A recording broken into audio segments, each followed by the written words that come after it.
flechada. Vou morar perto dos bichos, no meio da passarada. Me cansei com o barulho dessa vida agitada. Aqui na cidade grande acho muito estressada.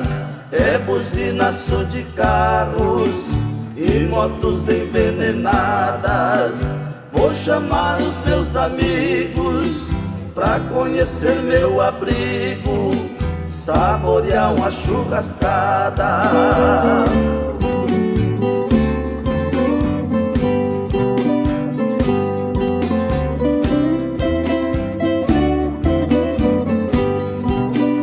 Vocês irão conhecer bichos que ainda não viu, entre as capororocas, o rugido dos bugios, mão pelada e crachaí. Quando me viram sumiu. Vi uma onça pintada que me deu um arrepio. Vi um bando de cateto andando beirando o rio. É aqui a minha casa, perto dessas feras bravas, onde a floresta surgiu.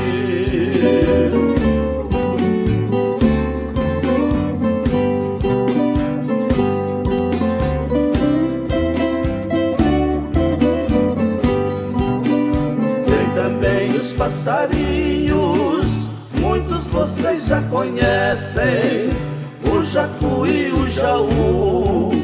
Araquã sempre aparecem, e as pombinhas carijós. Quando o dia amanhece, canarinho dobrador, seu cantar me aborrece.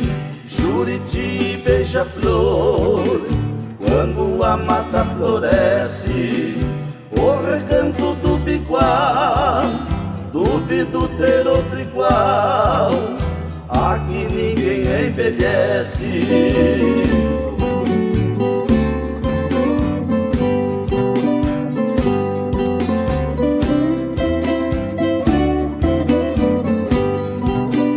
Meus amigos e parentes, meus eternos convidados, no recanto do biguá, serão sempre bem tratados. Quero que vocês conheçam este lugar adorado. Aqui o verde é mais verde e os rios mais azulados. À noite se vê estrelas e o luar prateado. Esse é o presente que Deus confiou ao filho seu. Ó meu Pai, muito obrigado.